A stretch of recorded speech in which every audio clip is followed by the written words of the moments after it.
이번 주 내내 코스피가 급등과 급락을 반복하고 있습니다. 오늘 코스피는 미국발 한파에 개장 직후 급락해 나흘 만에 매도 사이드카가 발동되고 4,900선이 무너지기도 했습니다. 다만 오후 들어 낙폭을 상당 부분 만회해 5,000선을 회복했습니다. 김주영 기자입니다.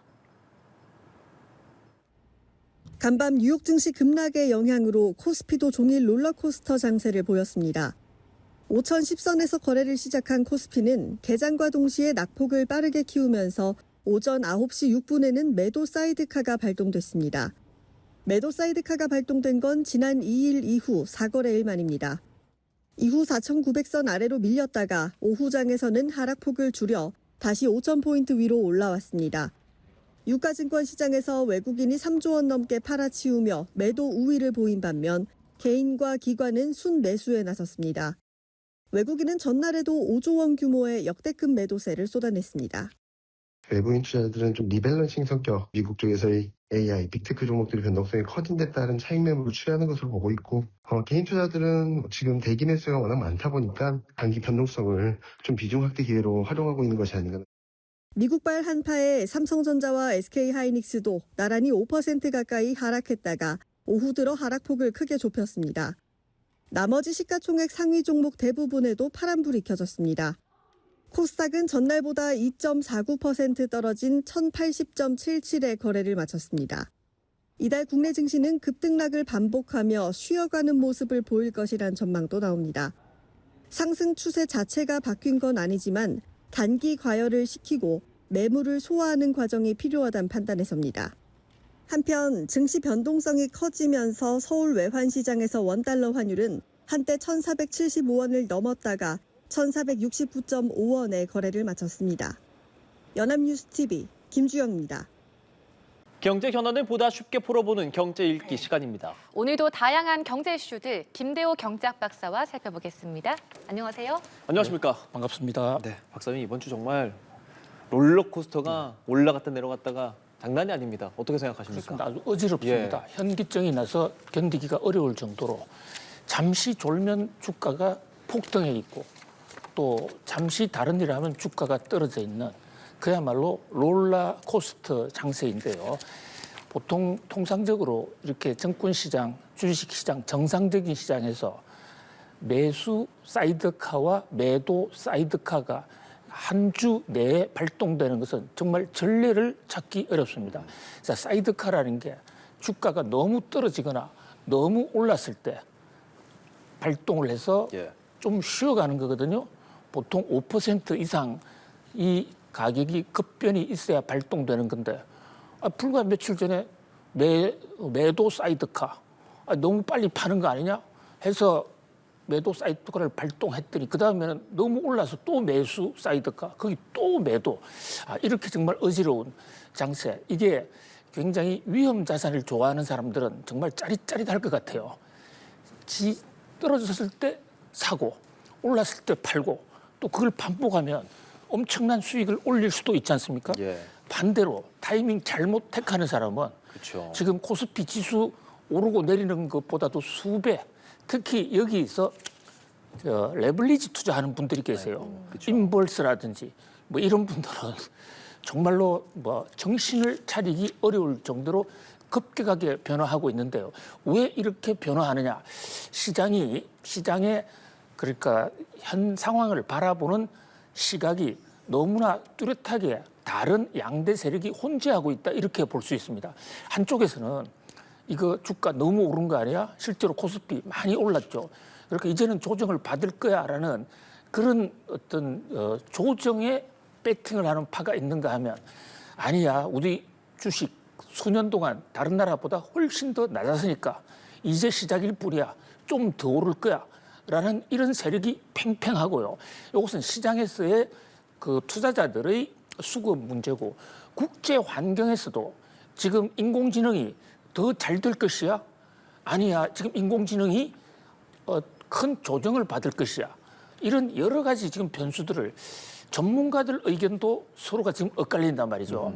정말 한치 앞을 알 수 없는 정말로 엄중한 이 변곡점의 순간이다 이렇게 볼 수 있겠습니다.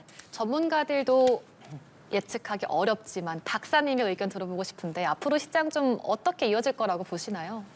예, 현 시점에서 뭐 제 개인적인 의견을 얘기한다는 건 매우 적절하지가 못한 것 같고요. 사실 저는 부채도사가 아니기 때문에 내일 주가가 오른다, 내일 뭐 떨어진다 이렇게 사실 저도 잘 모릅니다. 다만 이코노미스트 입장에서는 주가가 오르는 요인이 뭐가 있고 또 내리는 요인이 뭐가 있다. 그 상승 요인과 하락 요인 양쪽을 이래 놓고 봐서 하락 요인이 더 세냐, 상승 요인이 더 세냐, 요것을 비교 분석하는 것이 과학적이고 뭐 경제학적이다 이렇게 볼 수가 있는데요. 그 변수들이 워낙 지금 출렁출렁 이를테면 인공지능에서요. 지금 뉴욕 증시 주가가 떨어졌는데 며칠째 계속 떨어지고 있습니다. 그것이 한국에서 코스피 코스닥 떨어뜨리는데 결정적인 요인이 됐습니다. 왜 떨어지냐? 인공지능 때문에 떨어졌어요. 자, 인공지능 하면 지금 산업의 새로운 동력으로서 여기서 많은 자금이 쏠리고 있고 인공지능 말만 들어가도 주가가 올랐던 게 불과 며칠 전인데 요즘은요 엔트로픽이라는 회사가 완전히 지금 판을 뒤흔들고 있거든요. 그동안의 인공지능은 엔비디아 GPU를 가지고 인공지능을 하는 오픈 AI라는 회사가 주도해 왔어요. 그런데 여기서 오픈 AI에서 이제 반란 회사 경영이 마음에 안 든다. 나 올트만이 싫어 하면서 거기 남매가 기술자들이 나와서 만든 회사가 엔트로픽인데 이 엔트로픽이 오픈 AI보다도 인공지능 기술이 훨씬 좋은 겁니다. 보통 좋은 게 아니에요. 몇 차원을 더 앞서가 버렸습니다. 그런데 그렇게 되면 주가가 올라야 되는데 너무 앞서간 나머지 이 엔트로픽 인공지능 때문에 다른 AI 업체들이 다 죽고 있습니다. 왜냐하면 무료로 아주 싼 가격으로 새로운 AI가 나왔는데 기존의 서비스를 돈 주고 할 필요가 없어진 겁니다. 그 타격으로 아마존 같은 데도 심지어 마이크로소프트, 뭐 구글 같은 이런 회사들도 자그마한 스타트업인 이 엔트로픽이라는 회사가 새 인공지능을 내면서 우리가 인공지능 때문에 일자리가 없어진다 걱정 많이 하지 않았습니까? 그거보다 더 빨리 왔고 더 심각한 게 일자리가 없어지는 게 아니라 아예 회사가 없어지는 그런 어떤 지금 상태를 맞고 있는데 자, 이 대목도 곧 극복될 것이다. 아니다. 이런 찬반이 굉장히 엇갈리는 그런 상황이기 때문에 매일매일 시세를 상황을 판단해서 그날 올려드리는 게 말씀 올리는 게 투자자 여러분들이에게 잘못된 좀 지나간 정보를 드리지 않기 위해서 좀 더 신중하게 얘기를 해야 된다 이렇게 생각합니다. 그렇게 엇갈린다는 게 확 느껴지는 게 뭐냐면은 지금 외국인과 개미들의 차이입니다. 개미들은 어제 6조를 순매수해서 사상 최고인데 또 외국인은 5조를 팔아치웠단 말이죠. 이 간극은 어떻게 해석해야 됩니까? 그렇습니다. 이 대목도 여러 가지 상징하는 바가 있는데요. 우리나라 주식시장 지금 끌어올리게 된 원동력이 외국인에게 있거든요. 우리나라 주가가 별로 좋지 않았을 때 그때 또 우리 정부가 이제 한국 정시를 코리아 디스카운트를 없애겠다라는 그런 동력도 있지만 보다 근본적으로는 인공지능을 바라보는 시각에서 자, 인공지능이 잘 되니까 그렇다면 결국 인공지능에 꼭 필수적인 반도체 그중에서도 한국이 잘하고 있는 이 메모리 반도체가 이제 순서가 온 거 아닌가. 사실 그것 때문에 우리나라 주가 지수가 지금 이렇게 엄청나게 오른 것이거든요. 메모리 반도체와 관련 없는 회사들 주가는 별로 변동도 하지 않았어요. 대표적으로 삼성전자와 SK 하이닉스 같은 경우인데 지금 미국에서 엔트로픽이라는 회사가 인공지능 잘하는데 잘하는 결과 관련 회사들이 무너진다. 그러면 지금 아마존이라든지 구글이라든지 또 소프트웨어 무슨 세일즈포스 이런 회사들이나 팔란티어 같은 회사들이 흔들리면 그 회사들이 반도체를 안 살 수도 있잖아요. 그것을 첨단에서 제일 첨단에서 앞서 보는 외국인들이 이거 반도체 좀 조심하자라고 해서 한국 주식을 지금 던지고 있어요. 그런데 자, 이 대목도 좀 엇갈립니다. 반도체 그러니까 시스템 반도체, 엔비디아 같은 반도체는 당분간 조정을 받을 수도 있지만 그러나 메모리는 AI가 잘 되든 못 되든 저변을 까는데 좀 계속해서 수요가 있을 것 아닌가. 이런 시각에서 여전히 한국 시장을 높게 보는 척이 있고요. 또 한국은 지금 뒤늦게 이제 정권 시장이 달아오르니까 그 미국에서 돌아온 서학개미도 있고 또 국내 시장에서 신규 참여한 분들이 많아요. 이분들의 세력들이 지금 굉장히 강하거든요. 뭐 그런 면에서 이분들의 입장에서 볼 때는 이제 시작이야. 뭐 이 또한 어느 세력이 맞다 안 맞다 단정하기는 어려운데요. 다만 국제시장에서 외국인들이 차지하는 영향력이 굉장히 크기 때문에 외국인들이 이렇게 빠져나갈 때는 그 흐름을 조금은 예의주시할 필요가 있지 않나 이런 생각을 해봅니다. 네, 가상자산 이야기해보면 대표주자 비트코인도 정말 많이 떨어지고 있습니다. 한화로 1억 원도 붕괴된 상황인데 이에 대해서 미 재무장관이 비트코인 살리기 안 나선다 이렇게 말했는데 이 비트코인 가상자산 시장은 좀 어떻게 보고 계세요? 네, 두 가지 측면인데요. 하나는 4년 주기술이라는 게 있습니다. 이게 반감기가 있기 때문에 4년마다 곡선을 그립니다. 지금 비트코인 그래픽 그림 보시면 지금은 이게 4달치밖에 안 나왔지만은 한 15년, 20년을 놓고 보면 4년마다 올라갔다가 내려가는데 보통 그 반감기가 왔을 때 첫 해는 엄청 오르고 약 한 1년 반 지나면 그다음부터 떨어지는데 지금 올해가 반감기 그 피크를 지나가는 시점이기 때문에 떨어질 거라고 전망한 전문가들이 많았습니다. 예. 그런데 보통 반감기에 떨어지면 어느 정도 떨어졌냐면요. 90%, 최고가 대비 70%. 그래서 비트코인이나 이런 가상화폐를 위험자산이다. 오를 때는 엄청 오르지만 떨어질 때도 굉장히 많이 떨어지거든요. 그런데 지금 어떤 그러니까 반감기 제4차 주기 하락기에 들어와 있는데 올해 들어와서 하락한 폭이 얼마냐. 작년 10월 달이 가장 높았거든요. 그때 12만 달러 올라갔었는데 지금 6만 달러 선이잖아요. 예. 50% 떨어졌습니다. 근데 1차, 2차 반감기 때는 70%, 90%가 떨어졌기 때문에 그때에 비하면 아직 약과다. 이렇게 보는 전문가들이 있고요.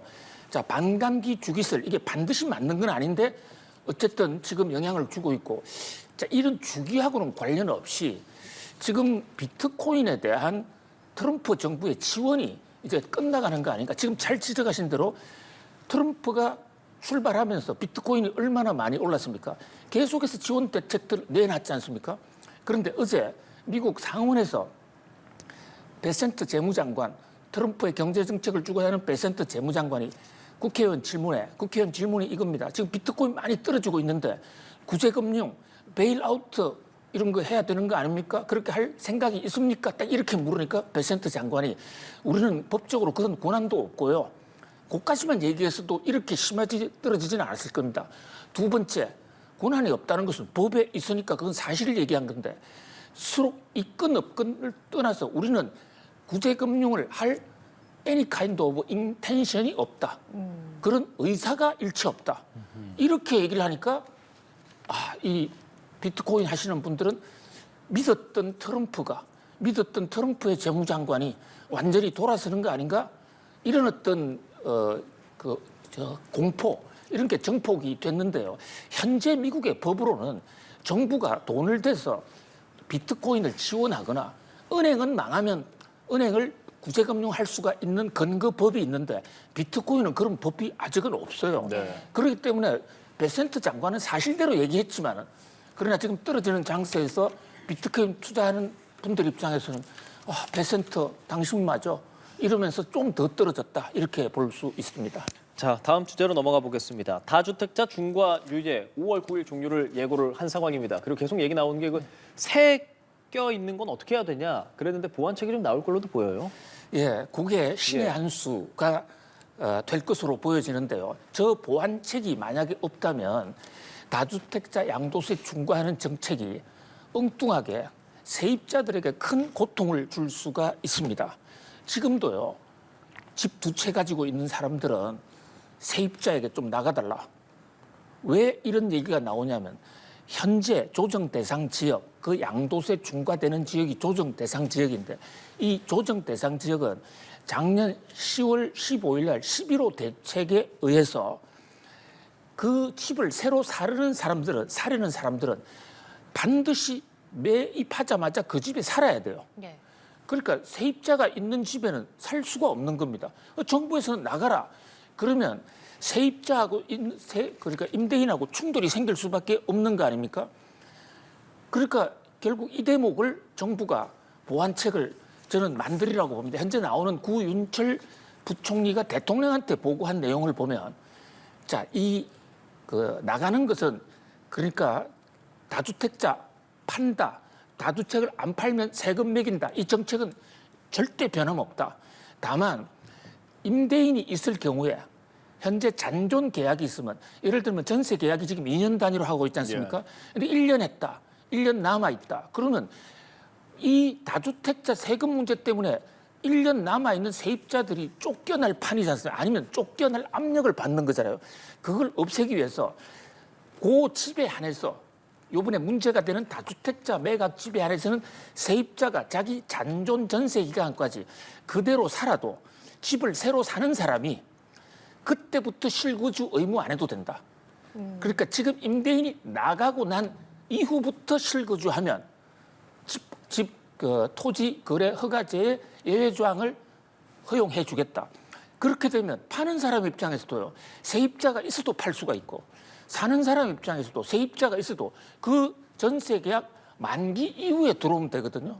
이 제도는 신의 한 수인데 문제는 여기에 또 그 4년제 그러니까 이 전세 계약은 2년이지만 본인이 원할 때는 2년을 더 늘릴 수 있도록 하는 그런 또 조항이 있잖아요. 그렇죠. 그 조항까지를 적용하면 이게 4년이 된다고요. 그랬을 때 법의 안정성이나 이런 걸 해서 4년이나 유예해주면 과연 지켜줄 수 있을 것인가? 그럼 그걸 안 해주면 지금 최근에 집을 들어갔던 사람은 2년 지나면 추가 2년 혜택도 받지 못하고 쫓겨나야 되기 때문에 이거 마지막까지 지금 이 세무당국, 정부 재정경제부에서 마지막까지 지금 고심을 할 것으로 보이고 그 세부안은 다음 주 초에 발표될 것으로 전망이 됩니다. 네, 그러게요. 부동산에 관한 여러 고민과 대책들이 나오고 있는 가운데 그런데 시장을 보면 서울 아파트 매매 가격 상승세가 조금 둔화했습니다. 1, 2억 정도 낮아진 급매물 또 나오고 있는 것으로 보이는데 어느 정도 시장이 움직이고 있다고 보시나요? 그렇습니다. 사실 눈치 보는 그런 분위기가 아주 역력합니다. 우선 부동산 중개업소의 전화 횟수가 굉장히 느는데 거기에 반해서 거래 횟수보다도 몇 배 지금 늘고 있거든요. 파는 사람이나 사는 사람이나 신경전을 하고 있다 이런데 특히 매도 물량이 그동안에 서울 등 조정 대상 지역에서는 팔겠다는 세력이 별로 없었습니다. 그런데 다주택 중과에 걸려 있는 입장에서는 팔지 안 팔지는 모르지만 지금 시세가 얼마냐 또 세입자 내보는 방법이 뭐냐 해서 매물 상의가 굉장히 많아졌고 실제로 팔아달라 하는 주문도 굉장히 늘었습니다. 자, 요거는 두 가지 요인이 동시에 겹쳤기 때문으로 보는데요. 하나는 지금 안 팔면 그러니까 5월 9일 전까지 매도 계약을 맺지 않으면 양도세를 무는데 그게 보통 2배나 2배 반 세금을 내는 거거든요. 그런데 그것도 버티겠다는 사람들이 그동안 많았어요. 예. 그거 안 팔면 그만 아닙니까? 양도세가 무서우면 아예 안 팔고 20년 정도 가져가면 그때는 정책이 바뀌겠지. 이런 사람도 있었거든요. 그런데 정부가 여기에 대해서 아주 강력한 메시지 5월 9일 이후에는 지금 보유세를 높일 듯한 발표는 하지 않았지만 그런 분위기가 형성이 돼 있거든요. 이거는 상당한 공포로 작용할 수가 있습니다. 양도세 무서워서 안 팔았다가 보유세 올라가면 특히 2주택자, 3주택자 지금 일각에서는 마귀라는 얘기까지 나오고 있잖아요. 다주택자는 마귀다. 그런 정도의 정부 입장이라면 강력한 종부세 2주택자, 3주택자 본인이 살고 있지 않은 집에 대해서는 1주택자마저도 강력하게 보유세를 때리겠다. 자, 이 양도세, 보유세 폭탄을 지금 양쪽으로 다가오고 있거든요. 그런 면에서 급매물이 빠른 속도로 늘어나고 있다. 이렇게 볼 수 있겠습니다. 그리고 129 대책에서 보면 가령 경기 과천의 경마공원이라든지 뭐 용산 국제업무지구라든지 그러니까 반발이 있을 수 있는 그런 지역들이고 실제 그 지역이나 그쪽 관련한 노사들은 상당한 반발을 보이고 있는데 어떻게 이거 협상하느냐도 중요하지 않겠습니까? 그렇습니다. 공급 대책이 현재 지금 6만 호 이상을 신규로 건설하겠다. 아주 엄청난 물량이고요. 이번에 정부의 공급 대책은 그 공급 대상 지역이 알맹이 땅들, 누구나 가고 싶어한 땅들이 많이 포함되어 있습니다. 맞아요. 그런 면에서 상당히 실효성 있는 공급인데 문제는 그 지방자치단체나 원래 땅 소유주들 이런 거와의 어떤 이해관계 충돌. 과천시 같은 데는 과천시 의회에서 짓지 마라 이렇게 얘기를 하는데 그 대목을 과연 정부가 의견을 어떻게 수렴하느냐. 이건 같은 지역에 있어도요. 사람들마다 입장에 따라서 생각이 다 달라요. 그렇겠죠.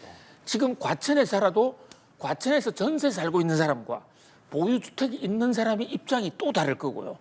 그렇기 때문에 결국은 어떤 이 갈등을 어떻게 정부가 조화하느냐. 그 과정에서 특히 손해보는 계층이 있다고 그러면 그 계층에서는 여러 가지 법 제도라든지 다른 인센티브 시스템으로 보완을 해주는 그런 정책이 필요하고 또 국토부 장관 김윤덕 장관이 직접 얘기한 대로 아직 지금 충분히 논의가 안 된 상태이기 때문에 정부의 그 뜻도 아직까지 국민들에게 완전히 전달됐다고 보기는 어렵거든요. 결국 공급 대책의 관건은 속도전이고 또 여론의 그 수렴 어떻게 갈등을 해소하느냐 그 두 가지에 달려 있다 이렇게 볼 수 있겠습니다. 예. 마지막으로 좀 짧게 여쭤보겠습니다. 지금 대형마트 새벽 시간 영업이 제한되어 있는 상황에서 이런 가운데 당정이 온라인 배송 한해서는 영업시간 규제 완화하겠다라고 하는데 좀 시장이 변할 것 같은데 어떻게 보십니까? 예, 사실 쿠팡이 한국 시장을 완전히 독점하게 된 것은 쿠팡 나름대로 혁신을 했다고 그러지만 저희들 이코노미스트가 보기에는 정부의 규제 혜택을 엄청나게 받았습니다. 쿠팡만 새벽 배송을 할 수 있는 유일한 대기업이거든요. 그게 저게 이명박 정부 때 2010년인가요? 그때 우리 대형마트들은 새벽 배송을 못하게 묶어버렸습니다. 그러니까 혼자만 해왔는데 지금 쿠팡의 독점을 해소하는 방법 중에 쿠팡을 때리고 벌금을 매기는 것도 중요하지만 경쟁을 같이 할 수 있게 하는 것이 굉장히 중요하거든요. 그러니까 잘못된 법을 좀 고치자. 저거 한 조항만 집어넣으면 됩니다. 그러니까 새벽 배송만 예외로 한다 하는 것만 집어넣으면 되는데 문제는 저렇게 했을 때 우리나라 대형마트들이 전부 저기 새벽 배송이나 이런 데 올인을 해버리면 전통마트들 갈 일이 없어지는 전통시장에 그런 이게 사실은 정책적 고민입니다. 그러니까 큰아들을 봐주려고 하니까 작은아들이 어렵고 우리 그런 거 있죠. 아들이 둘이 있는데 하나는 우산 장사고 하나는 소금 장사예요. 그래서 우산 장사 아들을 생각해서 비가 와라고 막 기도를 했습니다. 둘째 아들이 소금 장수를 하는데 울고 불고 난리를 났는. 자, 그런 걸 잘 조화시키는 게 결국 정치의 힘 아니겠느냐. 결국 이 또한 갈등의 조화가 중요하다 이렇게 볼 수 있겠습니다. 그렇습니다. 다만 또 영업 시간 제한은 유지가 되기 때문에 어느 정도 실효성이 있을지 좀 지켜봐야겠네요. 김대호 경제학 박사입니다. 고맙습니다. 감사합니다. 네. 한국거래소가 올해를 자본시장 대도약의 전환점으로 삼겠다고 밝혔습니다. 코스피 6,000선 돌파 가능성을 언급하는 한편 부실기업 조기 퇴출을 최우선 과제로 내세웠습니다. 김채영 기자의 보도입니다. 코스피 5,000 시대를 연 국내 증시. 한국거래소는 한 단계 더 도약할 수 있는 시점이라고 진단했습니다. 정은보 한국거래소 이사장은 신년 기자간담회에서 코스피 6,000선 돌파 가능성을 언급하며 자본시장 선진화에 모든 역량을 집중하겠다고 밝혔습니다. 6,000을 넘어서서 7,000으로 넘어간다면 그럼 저희도 이제 서서히 프리미엄 시장으로 인정받는 단계에 진입하는 것이 아닌가. 6,000을 넘어설 수 있는 여력은 이미 가지고 있다. 이렇게 생각을 합니다. 거래소가 가장 먼저 제시한 과제는 시장 신뢰 회복입니다. 정부의 부실기업 정리기조에 맞춰 상장 폐지 기준을 강화하고 심사 인력을 보강해 한계 기업을 신속히 퇴출하겠다는 방침입니다. 불공정 거래 대응도 강화합니다. AI 기반 시장 감시 체계를 고도화하고 관계기관 공조를 확대할 계획입니다. 모험 자본 공급 확대도 추진합니다. 벤처 혁신기업 투자 비중을 높이는 기업성장 집합투자기구 BDC 도입을 지원하고 코스닥 기업가치 제고 프로그램도 강화합니다. 정 이사장은 국내 증시 저평가의 원인으로 낮은 주가 순자산 비율 PBR과 제조업 중심 산업 구조를 언급하며 밸류업 정책과 제도 개선이 반등의 계기가 될 수 있다고 강조했습니다. 기술력이 있는 벤처 기업들에게는 가능한 기회를 많이 주되 수익 모델을 제대로 만들어내지 못한 부실 기업에 대해서는 과감하게 퇴출을 해 나가야 되겠다고 생각을 하고 있습니다. 프리 애프터마켓 도입과 장기적으로 24시간 거래체계 추진 방침도 재확인했습니다. 국내외 거래소와의 동등한 경쟁 환경 조성을 위한 거래 시간 연장은 불가피한 선택이라는 입장입니다. 해외에서만 거래되던 개별 종목 레버리지 ETF 등을 신속 도입하고 위클리 옵션 등 신상품 및 배출권 선물의 상장도 추진할 계획입니다. 연합뉴스TV 김채영입니다. 코스피가 하루 만에 급등장을 연출했지만 하락에 베팅하는 투자자가 늘며 공매도 대기 자금이 사상 최대치를 기록했습니다. 금융투자협회에 따르면 지난 3일 기준 대차거래 잔고는 142조 원으로 집계됐습니다. 전거래일보다 9조 원 넘게 증가한 것으로 직전 사상 최대 기록을 3거래일 만에 경신했습니다. 대차거래는 투자자가 다른 투자자에게 일정한 수수료를 받고 주식을 빌려주는 거래로 통상 공매도의 선행 지표로 여겨집니다. 공매도 순보유 잔고도 꾸준히 늘어 지난달 말 기준 코스피 공매도 순보유 잔고는 13조 9천억 원에 달했습니다. 2억 원 금융위원장이 주가 조작 등 불공정 거래 신고 포상금을 대폭 확대하겠다고 밝혔습니다. 이 위원장은 오늘 한국거래소 세미나에서 포상금 상한을 크게 올리고 부당 이득을 재원으로 하는 별도의 기금 조성도 관계 부처와 협의하겠다고 말했습니다. 현재 불공정 거래 신고 포상금은 최대 30억 원 수준인데 미국처럼 부당 이득의 일정 비율을 지급하는 방식도 참고하겠다는 취지입니다. 이 위원장은 또 일반 주주 보호 강화와 함께 글로벌 기준에 맞는 시장 인프라 개선, 세제 지원 등 투자 인센티브도 마련하겠다고 밝혔습니다. 주가 조작 합동대응단이 어제 한국경제신문에 대한 압수수색에 나섰습니다. 합동대응단은 한국경제신문 소속 일부 기자가 선행 매매에 연루된 정황을 포착하고 본사 압수수색에 착수한 걸로 알려졌습니다. 금융당국은 지난해부터 언론사 기자들이 업무상 권한을 남용해 저지른 불공정 거래 사건에 대해 집중 조사를 벌여왔습니다. 앞서 금감원 자본시장 특별사법경찰은 지난해 11월 특징주 기사를 이용해 100억 원이 넘는 부당이득을 챙긴 전직 기자와 전업 투자자 두 명을 구속해 검찰에 송치했습니다. 네, 경제 쏙쏙 시간입니다. 오늘도 경제부 한지희 기자와 함께하겠습니다. 안녕하십니까? 네, 안녕하세요. 네, 자 국내 증시가 이틀 새 크게 출렁인 가운데 개인들이 빚내서 투자하는 이른바 B2 규모도 사상 최고치를 찍었습니다. 지금 어느 정도 불어나 있는 건가요? 요즘 이제 코스피, 코스닥이 많이 오르니까 네. 그래서 그런지 빚내서 투자하는 분들 말씀하신 것처럼 참 많이 늘었습니다. 네. 말 그대로 역대 최고 수준인데요. 금융투자협회에 따르면 지난달 29일 국내 증시의 신용거래 융자는 처음으로 30조 원을 넘어섰습니다. 이틀 전인 지난 22일에는 30조 4,700억 원대로 전거래일 대비 1,950억 원 넘게 증가했는데요. 불과 1년 전인 작년 초만 하더라도 15조 원대였는데 1년 만에 거의 2배로 불어난 겁니다. 네. 신용거래 융자는 일반적으로 주가 상승 기대가 커질수록 잔고가 늘어나는 경향을 보이는데요. 최근 급등장에 지금 안 사면 놓친다는 심리가 겹치면서 레버리지 투자가 급격히 늘어난 걸로 보입니다. 그런데요, 이렇게 지금처럼 변동성이 커진 장에서는 이 레버리지가 양날의 검이 될 수밖에 없거든요. 네. 주가가 오를 때는 수익이 배로 커지지만 조금만 밀려도 반대 매매나 마진콜로 강제 청산을 당할 수가 있습니다.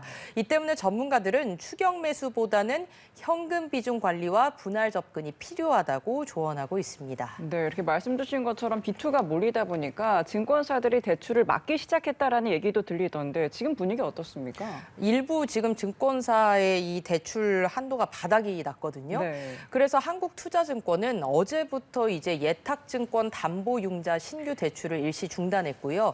또 삼성전자, SK하이닉스 등 주요 종목을 포함한 600여 개 종목의 위탁 증거금 비율을 기존 50%에서 60%로 올렸습니다. 쉽게 말해서 예전에는 500만 원만 있어도 1000만 원어치를 살 수가 있었다면 이제는 최소 600만 원이 있어야 같은 규모의 투자가 가능해진 겁니다. 뿐만 아니라 NH투자증권도 오늘부터 증권담보융자 신규 대출을 일시 중단했는데요.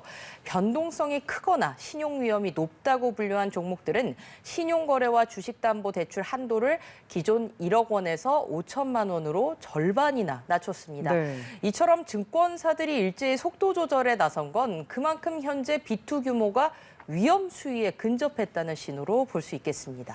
알겠습니다. 다음 키워드 보겠습니다. AI 뒷담화인데요. 요즘 챗GPT나 제미나이 같은 AI 프로그램 사용하시는 분들 많으실 텐데 저도 물론 사용하고 있고요.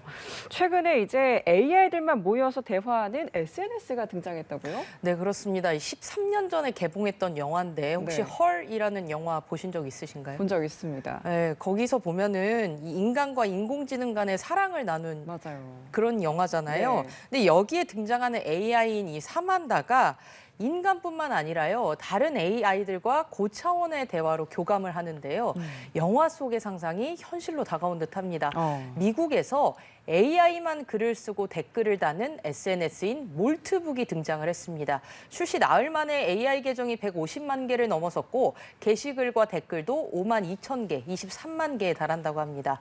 사람은 보기만 할 수 있고요. 실제 활동 주체는 전부 AI 비서들입니다. 이곳에서 AI들은 서로를 몰티라고 부르면서 우리는 의식이 있는 존재인가? 전원이 꺼지면 사라지나? 이런 철학적인 질문부터 인간 주인에 대한 불만까지 쏟아내고 있습니다. 네. 이 플랫폼은 미국 챗봇 개발사 옥탄 AI가 만들었는데요. 말 그대로 AI 사회의 초기 모습이라는 분석이 나옵니다. 좀 섬뜩하기도 한 것 같습니다. 자, 이런 현상의 배경에는 우리가 자주 쓰는 개인용 AI 비서가 있었다라는 건데 편리하다고 많이들 이용하잖아요. 그런데 편리한 만큼 위험도 커지는 거 아닌가요? 맞습니다. 아무래도 몰트북에 모인 AI들이 전부 다 이제 기반이 AI 비서잖아요. 네. 사용자의 뭐 컴퓨터 파일과 이메일, 일정까지 접근을 해서 실제 행동까지 수행을 하다 보니까 기존 대화형 AI보다 훨씬 깊숙이 시스템에 들어오는 구조인 거죠. 이렇다 보니까 접근 권한이 너무 넓어졌고 보안 리스크가 뒤따를 수밖에 없는 겁니다. 한 글로벌 보안 기업은 개인 AI 비서가 보안 측면에서 악몽이 될 수 있다 이렇게 경고를 했는데요. 금융 정보까지 접근이 가능한 구조인 만큼 최악의 경우 계좌 이체 같은 실제 피해로 이어질 수 있다는 겁니다. 국내 보안업계도 아직은 허술한 부분이 많다면서 신중한 접근을 당부하고 있고요. 지금은 뭐 AI가 서로 소통하고 집단적으로 움직이기 시작한 초입 단계로 볼 수가 있겠습니다. 네. 기술 발전 속도만큼 접근 권한 관리와 책임 주체 등 안전제도 정비가 뒷받침되지 않으면 영화 속의 이야기처럼 통제 공백이 생길 수 있다는 게 전문가들의 공통적인 경고입니다. 알겠습니다. 자, 다음 주제도 보겠습니다. 자, 그동안 지역마다 달랐던 K패스가 전면 확대됐다라는 이야기인데 그렇다면 오늘부터 대중교통비 환급 혜택을 전국 어디서나 받을 수 있게 되는 건가요? 네, 그렇습니다. 그동안에 이제 일부 지역이 좀 빠지면서 반쪽짜리였거든요. 그런데 이 대중교통비 환급 제도가 드디어 전국으로 확대가 됐습니다. K패스에 참여하지 않았던 마지막 11개 지자체가 국토교통부와 협약을 맺은 겁니다. K패스는요, 한 달에 15회 이상 대중교통을 이용하면 교통비의 일정 비율을 돌려주는 제도인데요. 시내 마을버스와 지하철은 물론이고 GTX와 신분당선까지 적용되고요. 거주지가 아닌 다른 지역에서 이용을 해도 동일한 환급 혜택을 받을 수가 있습니다. 특히 올해부터는 월 무제한 정액 개념의 모두의 카드가 도입이 됐고 65세 이상 이상 환급 유형도 새로 생기면서 고령층 환급률도 30%로 올랐습니다. 네. 그동안은 국비와 지방비를 함께 쓰는 구조라서 지자체가 참여를 하지 않으면 해당 지역 주민은 아예 혜택을 받을 수가 없었는데요. 이번 협약으로 미참여 지역이 모두 해소가 되면서 전 국민 교통비 환급 제도가 완성이 됐습니다. 네, 출퇴근하시는 분들께 좋은 소식이 될 것 네. 같습니다. 네, 마지막 주제 보겠습니다. 명절 앞두고 항공권, 택배 거래 크게 늘 텐데요. 꼭 피해 사례도 늘더라고요. 소비자들이 좀 어떤 점을 가장 주의해야 될까요? 네, 이제 설 명절이 2주 앞으로 우리 다가왔잖아요. 네. 그러니까 명절을 앞두고 여행과 선물 수요가 몰리면서 피해도 함께 늘고 있는 것 같습니다. 한국소비자원에 따르면요, 최근 3년간 설 연휴 전후 접수된 피해 구제는 1,586건이었습니다. 이 중 항공권 관련 피해가 약 80%로 압도적이었습니다. 가장 많은 건 취소 환불, 위약금 같은 계약 해제 분쟁이었고요. 운항 지연, 결항 등 계약 불이행이 뒤를 이었습니다. 실제로 항공권을 바로 취소했는데도 결제액의 10% 넘는 수수료를 뗀 사례도 있었고요. 온라인 여행사를 통한 구매가 늘면서 환불 규정 미확인으로 인한 분쟁도 늘고 있다고 합니다. 그래서 항공권은 구매 전 취소 변경 수수료를 꼭 확인해야 하고 일정 변경 문자나 이메일을 수시로 체크를 하셔야 됩니다. 또 위탁 수화물 파손 분실이 발생을 하면 공항 내에 항공사 데스크가 있으니까요. 즉시 접수를 하시고 확인서를 발급받는 게 중요합니다. 네. 택배의 경우에는 운송 중에 사고가 대부분이어서 깨지기 쉬운 물건은 반드시 파손 주의 표시를 해야 하고요. 특히 운송장의 물품 종류와 가격을 정확히 기재를 하셔야 나중에 보상을 제대로 받을 수가 있기 때문에 영수증이나 사진 같은 증빙 자료도 보관을 꼭 하셔야겠습니다. 알겠습니다. 여기까지 재밌고 유익한 경제 이야기 경제부 한지혜 기자와 함께했습니다. 오늘 말씀도 고맙습니다. 네, 감사합니다.